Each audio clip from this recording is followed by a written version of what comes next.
Hello and welcome to All Blood and Sweat. I'm Jack Watson and this is my YouTube channel for car enthusiasts. Today we're going to be looking at investment cars under £30,000. So I'll preface this by saying, like, I'm not a financial advisor, I'm not a car historian, I'm an enthusiast, I'm a designer.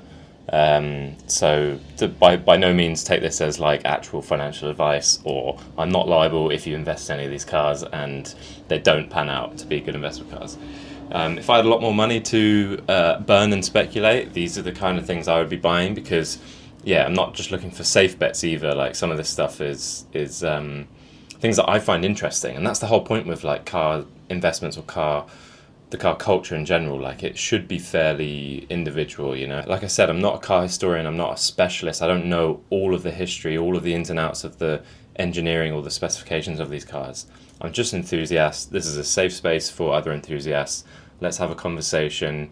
If you disagree with me, leave a comment, and like, let's be constructive with this. Like, let's not put other people down, let's not gatekeep, let's just say, oh no, actually I disagree with this because of this. And I think that's a way of creating a good conversation around these kind of things. And let's not put people down and get too much on top of people.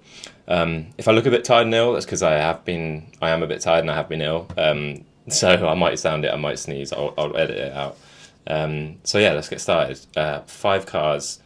There is more than 5. I actually found 12 cars that I thought I wanted to highlight, but let's be honest, this video would be too long, so let's just go for 5, and yeah, let's get started. So number 1 is let's start controversial, TVR Tuscan. So the main reason I wanted to look at TVR is because of the US import rules of 25 years. So if a car was never sold in the US originally, you have to wait 25 years before you can import it. And there is a company called TVR Garage, which was on Jay Leno's garage, and they have actually started importing TVRs into the US for crazy money. So like, on their website, for example, there's a '97 Cerberus which they sold for $85,000. There's a Tuscan Mark I Le Mans Blue which they sold for $135,000.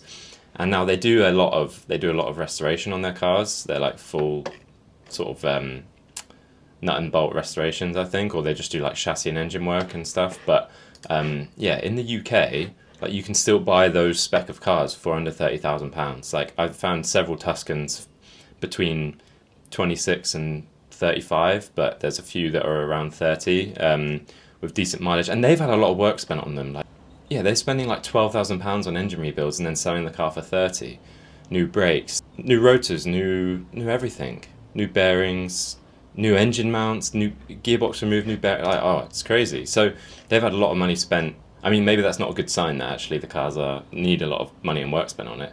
But I feel like similar to like the Skyline effect, having a car that is actually going to be valuable in the US in the coming years. So this is a 2002, for example. So in 2027, you could import this car, because it's normally based on either production year or registration. And because TVR has some wishy-washy production year dates, you have to base it more on actually, okay, when was this car registered? So I mean, the ones that they're selling on TVR Garage are like, so they're advertising them coming September 25 because it's registered in 2000. So like, yeah, so it's registered September 2000, so it's dry stored in the UK at the moment, and then they can import it in the US in 2025 for $145,000, and you can buy a very, very similar car in the UK for around 30 grand.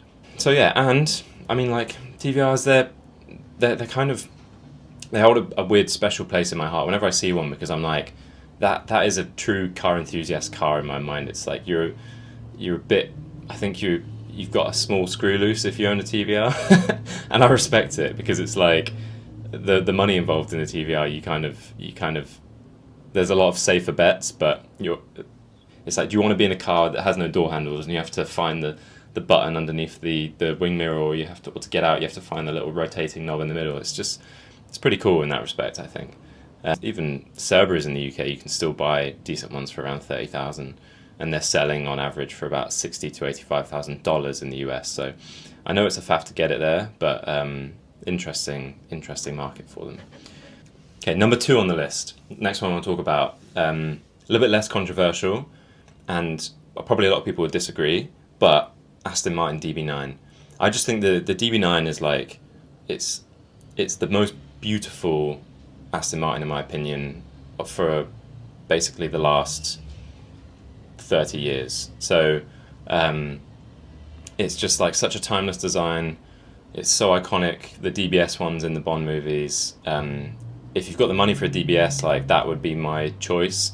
But yeah, naturally aspirated 6-litre V12, like design styling by Ian Callum in when sort of 99, early 2000, something like that. And but I know a lot of people will say, oh, there's so many available, and they are quite, on average, quite cheap now, because of like the cost of the fuel and the maintenance and stuff running the V12. So I'm not saying that like any DB9 is a good investment car. I'm saying that DB9 manuals are investment cars. I mean, having a manual these days is similar to actually having like a good anti-theft deterrent system, because not a lot of people can actually drive manual cars that are like growing up and learning to drive. They all drive automatics or hybrids or electrics, where it's more of an appliance than a car. So a manual DB9 is actually quite rare. So I was doing some research on this. Total DB9 production numbers were between 2004 and 2016, just over 16,500 DB9s were made. And then manuals, they made 385 manual coupes, or coupes, whatever you want to say, and 237 manual volantes. So like, it's 2% of production were manuals. So I think not only is it using a manual is like a better driving experience by most people's opinion, and for like a weekend car, I mean, I love dailying a car that you have the choice of both. But for a weekend car, which I think a DB9 is more so a weekend GT car, you kind of want the manual. Like it gives it that, just, you know, that satisfying feeling of going through the gearbox, and that is something that's getting rarer and rarer in this industry, and so therefore anything that gets rarer is going to be more valuable. So yeah, 358 manual coupes. Now, there's a lot more DBS manuals actually. So in total there was 3,400 DBS, and just under 1,000 were manuals. So actually the percentage of DBS manuals and the amount of DBS manuals out there is a lot higher than the standard.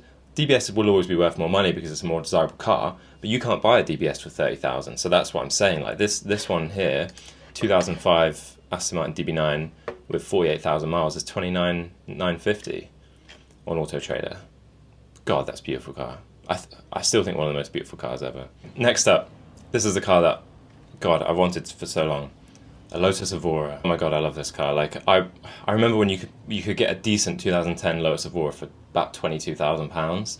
Now there is a lot of them. They went up again, and they were like sort of COVID times. They were in the 35 to even 40 for a decent one, and now they're sitting around the £30,000 mark. They've come down again after the COVID craziness. So yeah, I mean, you've got the Toyota 3.5-litre V6. Apparently, I've never driven one, but I've just from reading, it's meant to be quite a bulletproof engine, and overall quite a solid chassis, and it's pretty well made, even by normal car standards, let alone Lotus standards. Yeah, so I mean, it was designed originally to go after the 911 and sort of the baby Ferraris, which at the time would have been what, 458. They were a bit ambitious to be pushing that 458 area, because it sits more around the 4C territory, but a bit higher than that. And the Aora is interesting because it was sat at a weird place where, like, because of its price range, you know, at the time you could get an Elise for £20,000 to £30,000 in 2009 when it came out, 2009 2010, and a Cayman S was 45 grand, and a 911 was about 70 grand, and the Aora was about 50 up to anywhere about 90, depending on how you spec'd it and which model you got. So it was more than a Cayman S, less than a 911. Anyone that had sort of 70, 80 grand to spend on a Lotus Aora in 2009 would more likely be in the customer base to go to a 911, and they weren't. And anyone that was like looking at leases for like 20, 30k, this was like too much of a jump up. Like, so it's a great car that had terrible sales figures. And I think just because it was almost too good for its brand at the time, if that makes sense. Yeah, again, for this one I'm going manual as well, because like same reasons as the DB9, the manual will be more desirable. I couldn't really find too many production numbers and how many manuals they made on this. So if anyone knows, please comment, let the other people know. But also, I just think it's a great looking car. Like the back is debatable, but from a design perspective, like the clean line going all the way through it, it's a beautiful car. And when you see it on the road, like it's a 2+2 as well. So they really were going off that 911 market. Like you could only put kids in the back seats. You could still say you had them, and but I've got a Mark 1 TT. Those back seats, you can fit one person sideways in there, or a couple of kids. So yeah, that's the Lotus Aora. On to the next one. Number 4. This one, I think again, people might disagree with this, but that's fine. That's what this is about. It's a conversation. Jaguar FType R. So it's the VAR version of the FType. From a design perspective and like a chassis and engine perspective, it's fairly unchanged from 2012 when they came out. FType started with the CX-16 concept in 2011, which is just an awesome concept. It had like the sideways opening rear glass to access the boot, like similar to like the original E-Type. E-Type Coupe had that kind of sideways opening glass, so the concept had it. And yeah, when it came out, it was just a stunningly beautiful car. And they've made about 90,000 cars to date, so I think they've just stopped production of it. I think they've ceased production. They're still making the last ones, and they'll finish sometime next year. But in total, it's about 90,000 cars, just under actually. And a VAR new with the new eyes and stuff is still about £105,000, which is essentially kind of the same car, let's say, to be honest. So the fact that you can buy a 2014, a 10-year-old FType R for $29,975, which I found it on Auto Trader, crazy, absolute crazy. When this came out in 2012, like I had a bet with a friend. He was like, "Oh, in 3 years it won't be a good-looking car," and 13 years later it still looks good. So yeah, I wish I put some money on that bet. I even set a timer for 3 years later, an alarm, and I just texted him and said, "FType still looks good, eh?"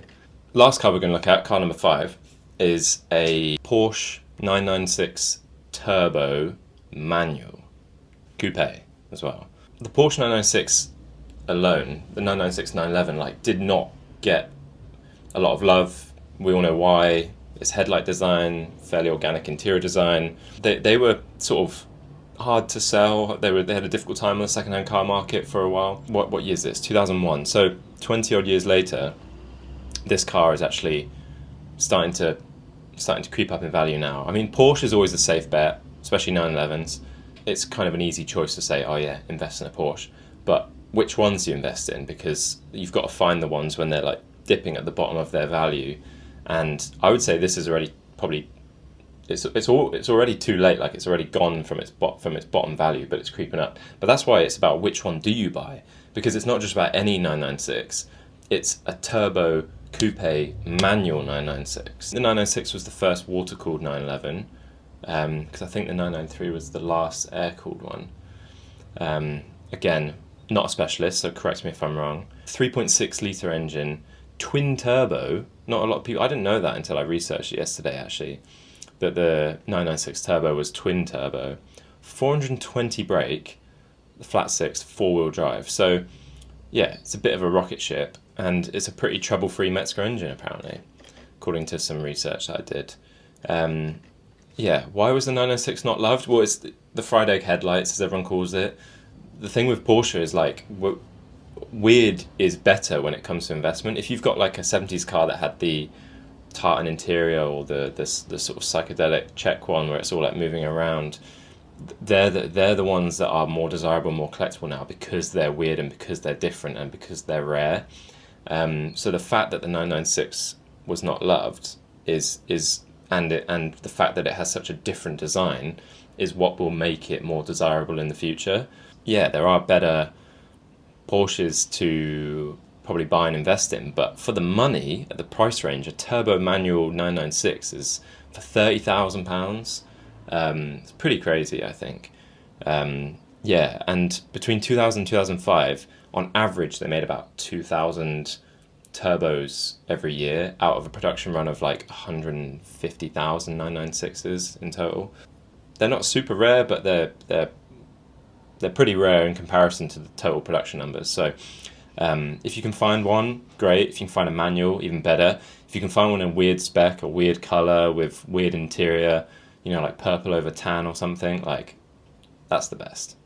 So guys, that's my list of 5 investment cars under £30,000. As I said, I'm not a financial advisor, I'm not a car specialist, so do not hold me accountable if you actually use this as advice. It's just entertainment, it's just enthusiast chat. Please, let's make a conversation about this. If you disagree with me, tell me in the comments, like let's have a discussion. If you have any other ones, I mean, like the long list I left out, loads of stuff. GR Yaris, C63 AMG, Focus RS 2009, R8s, manual, and then there's like older cars like Carmen Gears, Lancia Fulvias. If it was my choice and I had £30,000 right now, I probably would buy a Lancia Fulvia, but I'm not saying it's a good investment car, I'm just saying that's what I would buy with my money, to be honest. This is about like cars that you can use them, you can garage them, but most of all you can just have fun with them, you can take them to shows and have conversations, and maybe they will go up in value, but that's the whole point, is you've got to speculate. So thank you very much, please like, subscribe, share with your friends, and yeah, let's keep this a positive environment. Lots of love, thank you, goodbye.